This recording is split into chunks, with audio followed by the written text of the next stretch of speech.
sekali saja perintah larangan Rasulullah itu dilanggar, kekalahan bersimbah darah. Berapa kali pertolongan Allah tidak turun gara-gara kita tidak ikut perintah dan tidak menjauhi larangan Rasulullah. Sekali saja larangan Nabi itu dilanggar, tak jadi kemenangan itu datang. Bolak-balik kita mengatakan hasbunallah wa ni'mal wakil, ni'mal maula wa ni'mal nasir, la haula wa la quwata illa billah. Kenapa tidak turun pertolongan? Karena tidak cukup syarat. Kalau cukup syaratnya, pertolongan Allah akan datang. Maka 5 kali sehari kita katakan innaka la tukhliful mi'ad. Engkau tidak akan ingkar janji, ya Allah.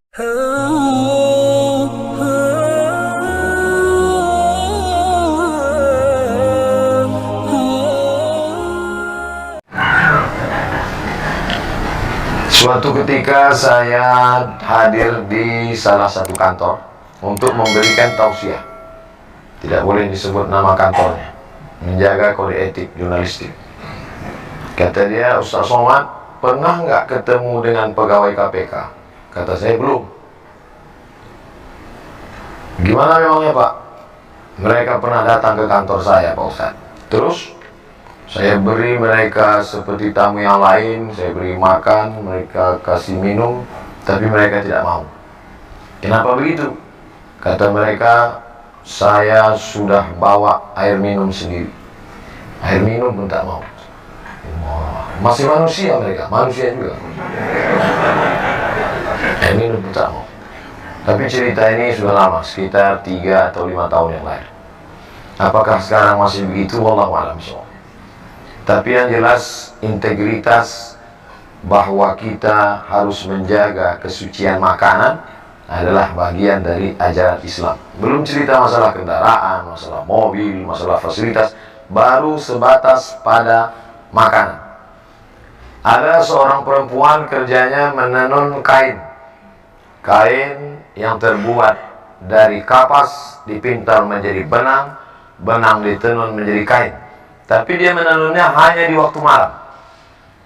Karena kalau di waktu siang dia sibuk mengurus anaknya. Dia tidak punya pembantu.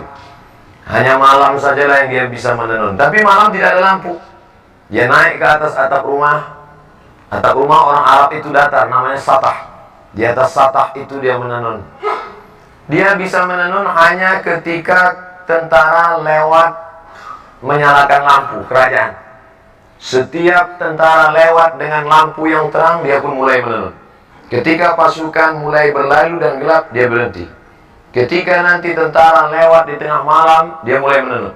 Ketika mulai berhenti gelap, dia pun berhenti. Begitu yang dia lakukan setiap malam, sampai akhirnya kain itu jadi satu kain hasil dari menenun karena pasukan tentara kerajaan lewat. Setelah kain selesai, ditanyakanlah pertanyaan kepada imam pendiri mazhab Hambali bernama Ahmad bin Hambal di kota Baghdad tahun 241 Hijrah. Wahai Imam Ahmad bin Hambal, ya, apakah boleh saya menjual kain ini? Halalkah hasilnya saya makan? Imam bin Hambal tidak menjawab, tapi dia balik bertanya, kamu siapa? Perempuan itu menjawab, saya adalah saudara kandung Imam Bishri Al-Hafid, seorang ulama sufi, seorang ulama yang menjaga hatinya, seorang ulama yang menjaga makanannya. Karena kata Imam Ahmad bin Hambal, belum pernah seumur hidup saya ada orang bertanya tentang hukum memakai lampu yang dipakai kerajaan ketika sedang lewat. Apa salahnya? Toh tidak ada yang rugi. Kira-kira masih adakah orang yang memperhatikan hasil jualan kainnya, tenunannya? Zaman itu abad ketiga hijrah, orang masih memikirkan apa efek negatif yang diterima dari memakai lampu. Lampunya, cahayanya, tidak ada ruginya sedikit pun, tapi masih memperhatikan. Hari ini orang bukan cuma memakai lampunya, menjual lampunya sekali pun tak dia pikirkan. Yang penting saya bisa nyaman, saya bisa tenang, saya bisa. Oleh sebab itu maka masalah kejujuran terkait dengan makanan. Makanya di antara doa yang diajarkan Nabi SAW, Allahumma inni a'udzubika min ilmin la yanfa'. Aku berlindung kepada Engkau ya Allah dari ilmu yang tak bermanfaat. Apa guna ilmu tak bermanfaat? Banyak profesor, banyak doktor, banyak PhD, doktor of filosofi, banyak orang berkarya, tapi tak ada manfaat ilmu akibat dari tidak memperhatikan makanan. Makanan amat sangat penting, karena makanan akan menjadi setetes darah, dan darah akan masuk ke dalam jantung. Dari jantung darah akan naik ke atas otak kepala. Dari kepala inilah akan turun ke mata, turun ke telinga, turun ke tangan, turun ke hati. Jangan heran kalau pertama kali yang gelap tidak dapat hidayah itu bukan telinga, bukan kepala, tapi yang pertama kali adalah hati. Khatamallahu ala qulubihim. Makanya kata Nabi SAW, setiap kali kita berbuat satu salah, satu titik hitam. 2 kali salah, 1 titik hitam. 3 kali salah, 1 titik hitam. Akhirnya hati itu pun gelap. Semua berawal dari makanan. Makanya kata Nabi SAW, jaga makananmu takun mustajabud da'wah. Ihfaz mat'amak takun mustajabud da'wah. Jaga makananmu, maka engkau akan menjadi orang yang amat sangat dikabulkan doanya. Seseorang, kata Nabi SAW, yang rambutnya kusut berdebu. Kenapa rambutnya kusut berdebu? Karena dia tidak mandi. Kenapa dia tidak mandi? Dia takut kalau sampai dia mandi rambutnya gugur dan dia bayar dam. Karena saat itu dia sedang pakai kain ihram. Kain ihram di tanah haram dalam keadaan umrah, mengangkat tangan di tepi Ka'bah. Tapi kata Nabi, doanya tidak dikabulkan Allah. Mengapa doa tidak dikabulkan Allah? Ada 4 sebab. Yang pertama, mat'amuhu haram, makanannya haram. Masyrabuhu haram, minumannya haram. Malbasuhu haram, pakaiannya haram. Wa ghudhiya bil haram, diberi, disuap makanan haram. Anna yustajabulah. Apakah mungkin doanya dikabulkan Allah? Lidah yang dia pakai meminta kepada Allah adalah lidah yang dia pakai untuk makan haram. Diharamkan Allah mengabulkan doa dari lidah yang memakan haram. Kecuali lidahnya 2, satu untuk makan, satu untuk berdoa. Oleh sebab itu maka berawal semuanya dari makanan. Makanya sahabat Nabi bernama Abdullah ibnu Umar radhiyallahu anhu suatu ketika mengorek setengah kurma, bukan 1 butir kurma, setengah kurma dia korek dari dalam tenggorokannya. Sahabat yang lain heran, muntah tidak apa-apa, tapi mengorek sampai muntah bisa jadi haram, makruh kalau sebabnya. Tapi ini kenapa engkau korek? Apa kata Abdullah ibn Umar? Tadi aku makan 1 kurma, setelah itu aku makan sebelah, yang 1 masih tertahan. Datang orang lalu mengatakan, kamu tadi makan apa? Saya makan kurma. Kurma itu dari apa? Dari si fulan yang memberikan kurma. Kamu tahu tidak kalau dia itu hasil usahanya syubhat? Syubhat masih remang-remang, belum pasti betul haram. Tapi Nabi mengatakan, famanittaqas syubhat, siapa yang menjaga dirinya dari syubhat, faqad istabra'a li dinihi wa 'irdihi, dia sudah menjaga agamanya dan menjaga kehormatannya. Dulu orang yang menjaga makanannya dari yang syubhat, dari yang tidak jelas ini, orang itu disebut dengan orang yang wara'. Wara' artinya menjaga diri dari yang syubhat. Takwa menjaga diri dari yang haram. Dulu kalau ada orang mengatakan, tadi baru saja ada orang datang membawa uang kemari dan saya menolaknya, orang itu akan dikatakan, kamu adalah orang 2, wara' atau takwa. Hari ini kalau kita berkata, tadi ada orang membawa harta yang banyak tapi saya tidak mau, saya tolak, maka sepakat teman-teman kita akan berkata, kamu adalah orang yang bodoh. Kenapa tidak diambil? Itu haram, saudaraku. Aku tidak ingin merusak doaku, lidahku. Itu memang haram, tapi kita keluarkan saja 2,5%, jadi halal. Dia bahkan tahu bagaimana cara membersihkannya. Itu memang haram, brother. Tapi kalau kita pergi ke umrah, kita nangis di pintu Ka'bah, selesai. Menangis di pintu Ka'bah, ya Rabb, ya Allah, ya Allah. Bagaimana mungkin memberikan sesuatu yang haram? Berapa banyak orang yang sampai ke tanah suci berharap kepada ampunan Allah, labbaik Allahumma labbaik, labbaik la syarika lak labbaik. Apa jawab malaikat? La labbaik wala sa'daik. Kau tidak dapat haji mabrur, umrahmu tidak diterima. Kenapa begitu? Zaduka haram, karena kau berangkat dengan uang haram. Apa sebetulnya judul ceramah Ustaz Zuhur ini? Yaitu berangkat dari pegawai KPK tidak mau kasih minum tadi. Dia bawa air minum. Saya lupa, kalau saya tahu saya bawa juga air minum dari rumah. Saudara yang dimuliakan Allah Subhanahu wa taala, hari ini yang paling mahal adalah integritas. Hari ini yang paling mahal adalah harga diri. Betapa banyak orang menjual harga dirinya karena ada yang lebih mahal dalam diri dia, dunia. Sedangkan kita mengatakan dunia beserta isinya hanyalah setengah sayap nyamuk. Begitu Nabi SAW mengajarkan. Berapa banyak orang berebut sayap nyamuk, berapa banyak orang mencari sesuatu hanya sayap nyamuk. Makanya orang beriman itu melihat dunia ini kecil saja. Kalau dapat, tidak terlalu bahagia, karena yang dia dapat hanya setengah sayap nyamuk. Dan kalau tidak dapat pun tidak terlampau sedih, karena yang hilang itu pun setengah sayap nyamuk. Tapi kadang kita bisa kan mengomongkannya saja. Ketika sampai kita alami, ternyata setengah sayap nyamuk itu sebesar setengah sayap Boeing bagi kita. Setengah sayap nyamuk, itulah digambarkan Nabi SAW. Dalam perumpamaan lain Nabi mengatakan, celupkan ujung jarimu ke tengah samudera, falyanzur bima yarji, angkat pandang apa yang melekat di ujung jari. Apa yang menempel di ujung jarimu, itulah dunia. Setetes, dua tetes. Apa yang tinggal, itulah akhirat beserta isinya. Jadi kalau ada orang terlampau mengejar dunia, maka dia hanya mengejar setetes. Kalau terlampau bahagia, bangga, sombong pada yang setetes. Tapi kalau dia sanggup mengatakan itu, aku tidak apa-apa, karena yang dapat itu juga setetes. Anda tidak dapat pun tidak terlampau sedih, karena yang hilang pun juga setetes. Tapi saya tidak ingin setelah kajian ini lalu semuanya meninggalkan dunia. Rapat pegawai KPK. Gimana visi misi kita ke depan? Mohon maaf Bapak Pimpinan, ini hanya status ini semua. Bukan itu yang saya maksud. Bagaimana mengecilkan dunia sehingga yang besar hanya Allah. Bagaimana melihat manusia ini semuanya kecil, jabatan, kekuasaan, harta benda, yang besar adalah Allah. Di sini kita membesarkan Allah, di sini kita mengagungkan Allah. Yang kita angkat kedua tangan sambil berkata, semuanya kecil, hanya Engkau saja yang besar. Allahu Akbar. Di sini di awalnya semuanya kita serahkan pada Allah. Inna salati wa nusuki wa wahyaya wa mamati lillah. Sebelum salam itu kita ulang sekali lagi, 4 kita serahkan pada Allah.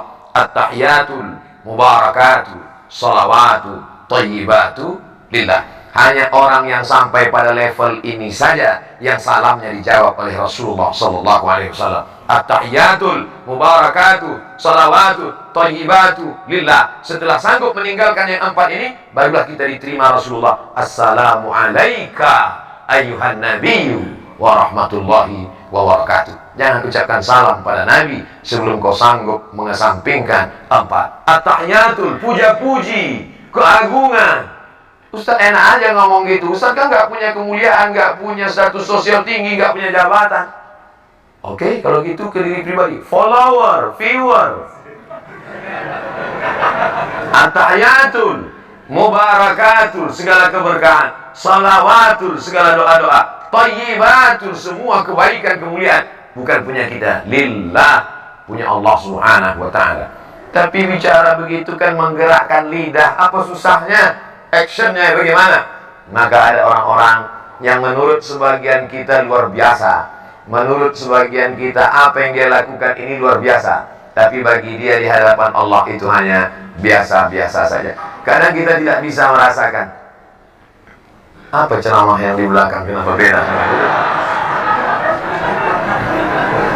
Saudara yang dimuliakan Allah Subhanahu wa ta'ala, suara saya jelas sampai ke belakang? Jelas, ada layar, Masya Allah. Ibu di belakang walaupun tidak melihat saya secara langsung, anggap aja kalian sedang menyaksikan youtube.com. Artinya apa? Hidup ini makan, pakai, tak lebih daripada itu. Punya rumah yang besar, pakai. Punya makanan yang enak, makan. Makan, pakai, tak lebih, tak kurang dari itu.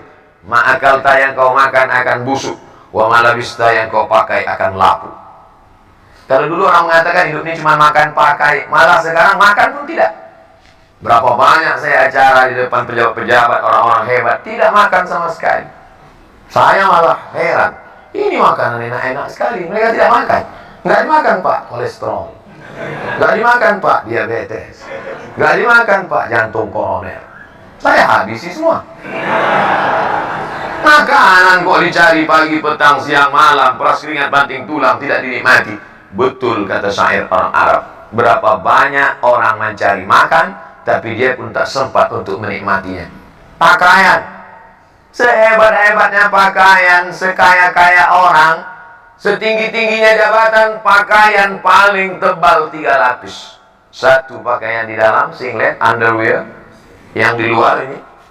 Yang nomor 3, aksesoris. Ini saya pakai supaya orang tahu saya ustadz. Kalau tidak, saya memang tidak pakai sorban. Saya kemana-mana biasa aja. Cuman beberapa kali, kemarin waktu saya sedang duduk di pesawat, lewat itu yang bagi nasi. Apa katanya? Mirip sekali dengan Ustaz Somad ya. Mati saya. Makanya saya pakai sorban. Pakaian adalah status. Dengan pakaianlah kita bisa membedakan mana ulama, mana orang biasa. Makanya mufti-mufti kerajaan di zaman dulu jubahnya dibuat 2 lapis. Satu jubah putih di dalam, yang kedua jubah hitam di luar. Sorbannya dipakai. Al-Azhar menunjukkan status. Di luar ada sorban putih, di dalam ada topi merah, lengkap dengan jambulnya. Kalau sudah dipakai itu menunjukkan dia hafal Al-Quran. Pakaian adalah status sosial. Tapi manakala ketika kita menghadap Allah Subhanahu wa Ta'ala, semua pakaian yang menunjukkan status lepas. Belum pernah, lama hidup banyak dirasa, jauh berjalan banyak dilihat. Belum pernah saya melihat orang mati Islam bersyahadat pakai pakaian yang dia pakai dulu. Sehebat apapun itu, semuanya akan tinggal. Belum menghadap Allah saja di dunia sudah lepas, apalagi ketika menghadap Allah Subhanahu wa Ta'ala. Mana pakaian yang akan kau bawa? Yasma'ul mayyita salatun, yang mengiringi mayat ada 3. Yang pertama, maluhu, hartanya. Mobil yang paling mahal ikut mengiring sampai ke pelataran parkir. Belum pernah saya hadir pemakaman ikut mobil-mobilnya masuk dalam. Ahlu, keluarga, anak, cucu, menantu, kawan, sahabat, andai tolan, satu kantor, alumni, alma mater, menangis mereka satu angkatan hanya sampai pintu kubur. Istri yang tersayang, paling disayang, yang katanya buah hati belayan jiwa, itu pun hanya menangis di pintu kubur. Ramai-ramai orang menahannya. Ibu, sabar bu. Tidak, saya mau tetap masuk ke dalam. Tetap mereka tahan, jangan bu. Padahal anda dilepas pun enggak juga dia mau masuk ke dalam. Coba, saya beberapa kali itu saya perhatikan, begitu semangatnya mereka menahan. Jangan. Saya diamin aja, biarin aja. Enggak akan masuk dia ke dalam. Kita tahu kok itu action aja. Mohon maaf ibu-ibu, saya bisa ngomong gitu karena ibu jauh di belakang. Artinya apa? Apa yang kita amalkan, kita bawa hari ini, itulah yang akan kita tunjukkan nanti di hadapan Allah Subhanahu wa Ta'ala. Di tempat lain saya dikasih air minum, saya minum. Tapi di sini saya ingin balas bahwa saya punya integritas. Saya nanti akan datang lagi ke kantor bapak yang dulu bicara kepada saya. Ustaz Somad, pegawai KPK itu integritasnya luar biasa. Kami kasih dia air minum, dia katakan, saya bawa air dari kantor kami. Nanti saya akan katakan ke dia, Bapak, saya pun ceramah juga di masjid kantor mereka. Dan ketika mereka kasih air minum, saya katakan, saya bawa dari rumah. Saudara yang dimuliakan Allah Subhanahu wa Ta'ala. Artinya apa? Setiap tetes ini akan kita diminta pertanggungjawaban di hadapan Allah Subhanahu wa Ta'ala. Ini diberi dari mana? Di uang negara. Tidak ada nama saya dalam anggaran ini. Setiap tetesnya. Jangan sampai hancur amal saya. Pahala ceramah-ceramah saya semuanya habis hanya karena 600 ml. Integritas harus kita jaga. Takbir. Masya Allah, pantang dipancing. Ya, di yaumul kiamat ada orang nanti pada hari kiamat dia akan mati menghadap Allah bi sholatin, salatnya banyak. Salat qabliyah, salat ba'diyah, salat tahajud, salat witir, salat duha, salat isyraq, salat awabin, salat tasbih. Wa zakatin, zakat, wakaf, infak, salatah, bangun masjid, pondok pesantren. Wa siyamin, puasa Senin Kamis, puasa Nabi Daud, puasa Ayyamul Bait, puasa 6 hari di bulan Syawal, puasanya banyak. Tapi ternyata amalnya itu tidak bisa menolong dia. Sebab apa? Mat'amuhu haram, karena memakan harta orang lain. Akala mala hadza, memakan harta si fulan. Wasafaka dama hadza, menumpahkan darah si fulan. Wa daraba hadza, memukul si fulan, menganiaya si fulan, menzalimi si fulan. Diambil salatnya diberikan pada orang yang dia aniaya. Diambil puasanya diberikan pada orang yang dulu dia zalimi. Diambil sedekahnya diberikan pada orang yang pernah dia sakiti. Faniyat hasanatuhu, habis amalnya. Tapi orang yang menuntut masih banyak.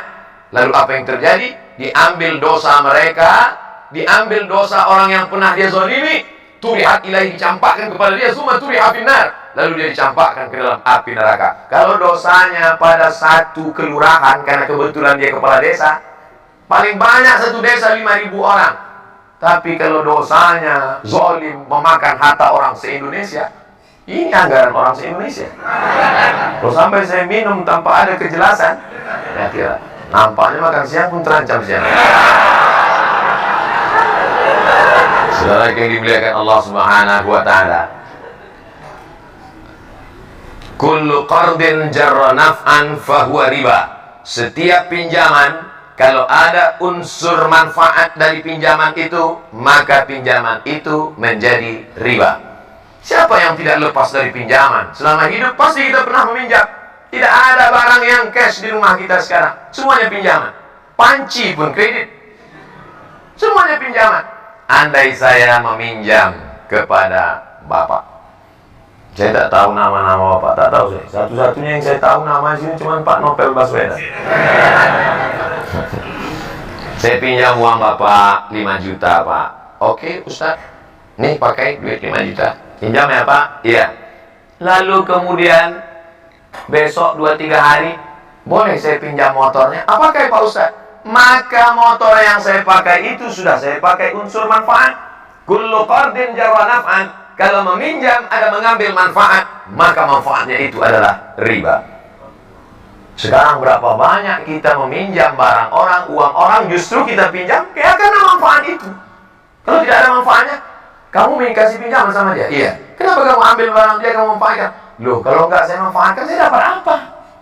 Betapa logika kita sudah terbolak-balik. Pernahkah ini terjadi pada ulama-ulama dulu? Ya, ada seorang ulama namanya Abu Hanifah. Kalau saya sebut Abu Hanifah banyak yang tidak kenal. Saya sebut nama lengkapnya Nu'man bin Thabit, juga tidak kenal. Tapi kalau disebut Imam Hanafi, oh, makanya kalau kenalan sama orang tanya nama lengkapnya. Nama siapa? Abdul Somad. Oh, itu UAS, itu juga Ustaz Abdul Somad. Abu Hanifah, Nu'man bin Thabit, Imam Hanafi meninggal di Kufah, Irak tahun 150 Hijrah. Kemudian ada orang meminjam uang dia, dan ketika itu dia bertamu ke rumah orang tersebut. Di depan rumah orang itu ada sebatang pohon kayu yang rindang, dan dia tegak di tengah panas. Datang orang melihat, Imam Hanafi, iya, kenapa tidak bernaung di depan rumahnya? Kan ada pohon kayu, tegak saja di bawah pohon itu, kenapa? Dijawab Abu Hanifah dengan argumen tadi, kullu qardin jarra naf'an fahuwa riba. Setiap pinjaman kalau mengambil manfaat, maka itu adalah riba. Tegak di depan rumahnya, yang di bawahnya ada pohon kayu, yang tempat bernaung tidak kena panas, maka tegak di bawah pohon kayu itu pun, jangankan masuk ke dalam meminum airnya, jangankan masuk ke dalam memakan kuihnya, jangankan masuk ke dalam meminjam untanya, berdiri di depan rumahnya mendapatkan naungan pun sudah termasuk dalam kategori riba. Jadi ulama-ulama itu dulu kenapa ilmunya berkah? Lagi-lagi menjaga makanan dan minuman. Kalau lidah yang dipakai tidak pernah makan riba, makan haram itu, maka akan masuk ke dalam hati manusia. Kalau kita dengar ceramah orang, masuk dia ke dalam hati kita, insya Allah. Tapi kalau tidak, nanti di akhir coba ceritakan masuk atau tidak. Kalau tidak, berarti lidah saya ini sudah makan macam-macam. Saudara yang dimuliakan Allah Subhanahu wa taala, tapi Allah tidak bebani kita di luar kemampuan kita. La yukallifullahu nafsan illa wus'aha. Tadi saya mulai jam 1, jam 12 lewat 15. Masya Allah, itu enaknya kita ceramah di KPK. Mereka tepat waktu. Saya dikasih tahu Ustaz hanya sampai jam 1, lewat lebih korupsi. Karena mereka ini sangat punya integritas Ustaz. Kalau di tempat lain Ustaz lewat dikit aja 15-10 menit, mereka tetap nggak apa-apa, lambat-lambat dikit nggak apa. Di KPK Ustaz jangan coba lewat 1 menit aja, mereka bubar sendiri. Daripada Ustaz malu, bagus Ustaz tutup sebelum habis. Sakitnya nggak seberapa, malunya. Ini kan direkam, nanti masuk ke YouTube, apa kata orang? Ustaz Somad ditinggalkan jamaah karena luar biasa. Masya Allah, tabarakallah. Saya terus terang, ceramah ini udah kemana-mana, dari mulai Sabang sampai ke Sydney, sampai ke Melbourne. Di Hongkong nggak jadi. Itu sedang banyak, tapi yang paling hati saya agak-agak cemas ceramah di KPK ini. Makanya dari entah doa-doa apa saya baca sebelum masuk. Bismillahirrahmanirrahim. La yadurru ma'asmihi syai'un fil ardi wala fis sama. Ya Allah, dengan kusebut namamu, tidak ada satupun yang datang menimbulkan mudarat, tidak satupun yang dapat memudaratkan aku, baik di langit maupun di bumi, apalagi pegawai KPK. Harus dibaca itu, ada keyakinan yang kuat bahwa kita ditolong oleh Allah Subhanahu wa taala. Syarat pertolongan Allah turun, maka jangan pernah melawan perintah Allah. Kata Nabi sallallahu alaihi wasallam, ini namanya Jabal Rumat, bukit pemanah. 70 pemanah dipasang di atas. Nanti aku akan perang di bawah, namanya perang Uhud. Kalau pasukanku menang di bawah, kamu jangan turun. Dan andai aku mati bersimbah darah kalah pun, kalian jangan turun. Tetap pasukan pemanah di atas. Ternyata yang namanya manusia lupa dan lalai. Begitu mereka melihat pasukan Nabi di bawah kalah, langsung mereka turun. Melihat pasukan Nabi menang, mengalahkan pasukan musyrik kalah, mereka langsung turun ke bawah. Tergoda ingin mengambil harta rampasan perang. Apa yang terjadi? Datang pasukan Khalid bin Walid dari belakang. Waktu itu dia belum masuk Islam, tahun ketiga. Turun dia menyerang dari balik. Maka umat Islam dikepung dari dua arah. Satu dari kanan, satu dari kiri. Meninggal sahabat terbaik, Sayyidus Syuhada, Hamzah bin Abdul Muttalib. Perang itu terjadi di Bukit Uhud. Makanya nanti kalau umrah di atas Bukit Uhud itulah nampak. Ini pasukan muslim, ini pasukan musyrik. Pasukan turun dari Jabal Rumat, dikepung dari dua arah. Orang ziarah di padang Uhud itu menetes air mata, yang ngerti sejarah. Tapi kita pergi umrah, apa yang terjadi di atas? Melihat, betul sih, hai mama. Orang berilmu saja yang memahami perjalanan sejarah. Apa yang ingin Ustaz sampaikan pelajaran dari perang Uhud? Maka saudara-saudaraku sekalian, ibu dan bapak muslimin muslimat, bersyukurlah bekerja di tempat orang-orang menjaga integritas. Bersyukurlah bisa bekerja yang kerjanya sekaligus adalah ibadah. Ini banyak orang memisahkan antara kerja dan ibadah. Kalau dia sudah beribadah, sholat, puasa, zikir, khusyuk-khusyuknya. Kalau udah masuk masjid, astagfirullah, astagfirullah. Jadi kita nanti acara subhanallah. Tidak ada waktu. Di masjid ini kita beribadah, di masjid ini kita khusyuk-khusyuknya. Kalau mau curang nanti di kantor. Ini sekuler, memisahkan antara agama dengan kerja, memisahkan antara Tuhan, padahal dalam Islam dimanapun berada, wa huwa ma'akum aina ma kuntum, dimanapun kamu berada, Allah tetap mengawasi kamu. Oleh sebab itu maka di kantor ibadah, di masjid ibadah, di Masjidil Haram di Makkah ibadah, di Indonesia ibadah. Ini sekarang banyak orang kalau sudah di Masjidil Haram khusyuk-khusyuknya, tapi kalau sudah di tanah air, ketika di Mina melontar setan sampai kesetanan. Tapi ketika kembali ke tanah air, setan-setan pun heran. Loh, yang lontar dulu kan ente, kok malah ngajak melanjutkan MOU lagi katanya. Ini apa yang terjadi ini? Ternyata agama kita tidak kafah. Kita sudah memotong-motong.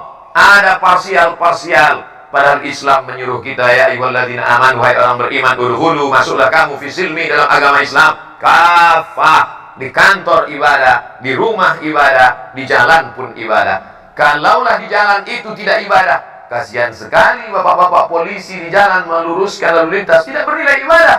Kalaulah malam itu tidak ibadah, kasihan sekali petugas jaga malam tidak ibadah.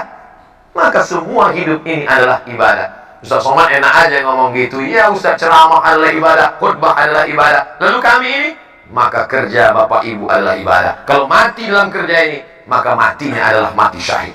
Ini ancaman-ancaman luar biasa, tekanan-tekanan luar biasa. Kalau tidak difahami dengan itu, kemana dasar? Dasar utama bekerja adalah akidah la ilaha illallah. Setiap langkah adalah ibadah, hembusan nafas adalah ibadah, detak jantung adalah ibadah. Mati dalam ibadah ini, makanya mati syahid. Bapak setiap pagi harus berkata, Mama, my darling, my lovely, izinkan aku untuk jihad fisabilillah. Langsung dia jawab, takbir Papa. Karena kerja adalah ibadah. Kalau tidak begitu nanti kita akan datang takut, datang cemas, datang ngeri, datang. Orang kalau terlampau takut hidup ini, detak jantungnya tidak normal, ujung-ujungnya mati juga. Mati kenapa? Tekanan jantung. Apalagi di Jakarta, tekanan jantung ini luar biasa. Di kantor tekan atasan, di jalan macet, di rumah tekanan ibu rumah tangga, gelang tetangga lebih besar, mobil lebih mewah, persaingan hidup ketat, HP baru, ujung-ujungnya mati muda, tak sempat menikmati pensiun. Maka apa yang bisa menenangkan jiwa ini? Pahamilah bahwa hidup ini seluruhnya semuanya adalah ibadah. Pagi, langkahkan kaki. Bismillah, kusebut nama Allah. Tawakkaltu ala Allah, aku hanya berserah kepada Allah. La haula wa la quwata illa billah. Panjang umur sampai besok pagi, bertambah ibadah. Mati petang ini, syukur. Berarti tidak lagi banyak dosa. Abdul Somad, andai hidup aku besok pagi, ibadah.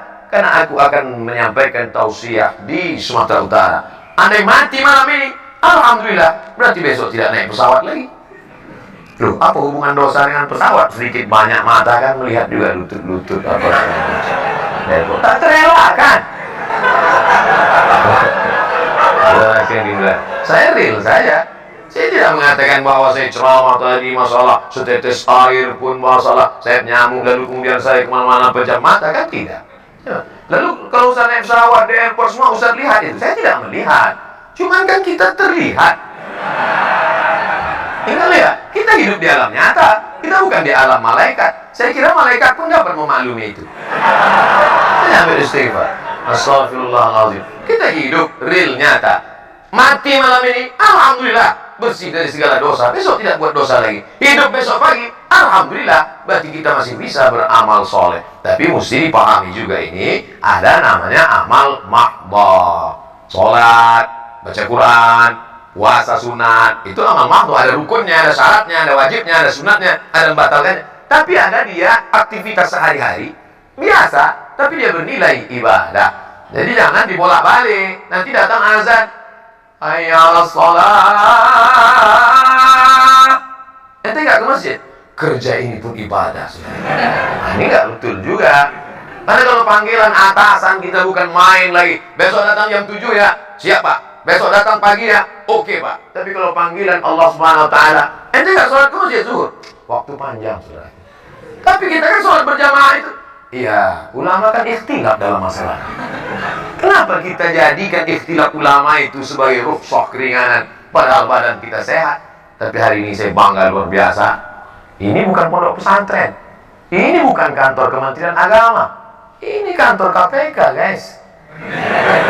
Tapi jamaah sholat zuhurnya luar biasa. Ini setiap hari seperti ini. Saya nanya aja. Luar biasa. Masya Allah, tabarakallah. Mudah-mudahan kita tetap istiqomah melaksanakan ini. Al-istiqamah, satu istiqamah khairun min alfi karamah. Satu istiqamah lebih baik daripada 1000 karamah. Badan kebal bisa ngilang, terbang di awan, jalan di atas air, tak ada gunanya, karena semua akan tinggal. Tapi satu istiqamah, alladzina qalu rabbuna Allah, orang yang berkata Tuhanku Allah, tsumma istaqamu, istiqamah dia. Tatanazzalu alaihimul malaikah, turun malaikat sebelum dia mati. Apa kata malaikat? Allah takhafu, jangan kau takut, wala tahzanu, don't be sad, jangan kau sedih. La tahzan, jangan sedih. Orang mau mati itu ada perasaan dua. Pertama takut menghadapi sakaratul maut, takut menghadapi azab kubur. Yang kedua sedih, sedih meninggalkan anak, sedih meninggalkan rumah yang besar, sedih meninggalkan istri akan diambil brownies. Sedih. Tengok, ibu udah senyum-senyum di belakang. Tapi sedih dan takut itu hilang karena malaikat menenangkan dia dan semuanya mati dalam keadaan husnul khatimah. Di akhir majelis ini Al-Faqir Abdul Somad hanya minta request satu saja, doakan Abdul Somad mati husnul khatimah. Jangan sekarang, kita masih ada doa. Saya tahu waktu sudah habis, tapi jangan terlalu tunjukkan ya. Doa di masjid dikabulkan Allah, doa selesai sholat dikabulkan Allah, doa berjamaah dikabulkan Allah. Maka di hari majlis, doa di majlis ilmu dihadiri malaikat dikabulkan Allah. Tak tahukah dari mulut yang mana doa itu mengetuk pintu-pintu langit. Nampaknya dia manusia biasa saja, bukan ulama, bukan ustaz, tapi rupanya hatinya bersih, makannya bersih, tak pernah makan subhat. Sekali amin dari mulut dia mengetuk. Itulah mengapa kita selalu doa istisqa beramai-ramai, doa minta hujan ramai-ramai. Ustaz, ini kenapa kita sudah istisqa tapi hujan nggak turun juga Pak Ustaz? Bukan salah saya. Terus Yang bakar hutan itu ikut doa sekalian. Mana mau dia? Begitu cara saya bela diri saya, daripada saya dipojokkan terus. Nah, di akhir majlis ini mari kita sama-sama berdoa. Ala hadhihi niyyah al-Fatihah. A'udzubillahi minasyaitonir rajim. Bismillahirrahmanirrahim. Alhamdulillahirabbil alamin. Arrahmanir rahim. Maliki yaumiddin. Iyyaka na'budu wa iyyaka nasta'in. Ihdinas shiratal mustaqim. Shiratal ladzina an'amta 'alaihim ghairil maghdubi 'alaihim waladdallin. Amin. Allahumma shalli ala sayyidina Muhammad wa ala ali sayyidina Muhammad. Kami bermohon dengan kemuliaan Al-Fatihah, dengan kemuliaan Nabi Muhammad sallallahu alaihi wasallam. Kami yang hina banyak silap salah dosa ini mohon kepadamu ya Allah, sabbitsna 'alal imani wal Islam. Kokohkan kami dalam iman dan Islam apapun yang terjadi ya Allah. Allahumma ja'alna minal ladzina yastami'una al-qawla fayattabi'una ahsanah.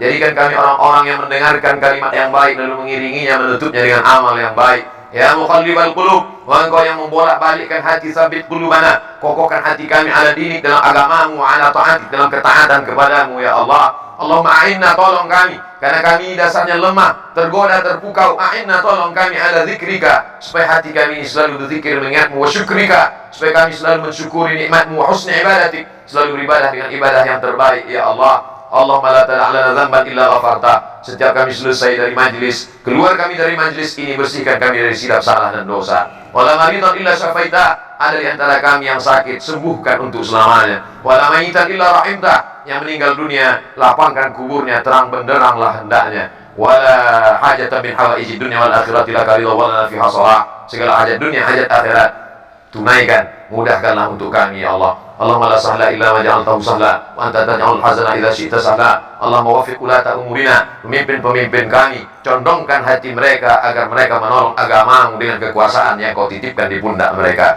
Allahumma ja'alna mukhlishina lahuddin. Jadikan kami orang-orang yang tulus ikhlas beramal karena ingin mencari ridhamu ya Allah. Allahumma inna nas'aluka ridhaka wal jannah. Kami mohon ridhamu dan surgamu, wa na'udzubika min sakhatika wan nar. Jauhkan kami dari murkamu dan nerakamu. Rabbana atina fid dunya hasanah wa fil akhirati hasanah wa qina adzabannar. Wa sallallahu ala sayyidina Muhammad wa ala alihi washabbihi wasallam. Walhamdulillahi rabbil alamin. Terima kasih segala perhatian. Selama menyampaikan tausiah 45 menit ini banyak tutur kata yang tidak berkenan di hati, menyinggung perasaan saya Al-Fakir Abdul Somad, mohon beri maaf. Terima kasih. Wassalamualaikum warahmatullahi wabarakatuh.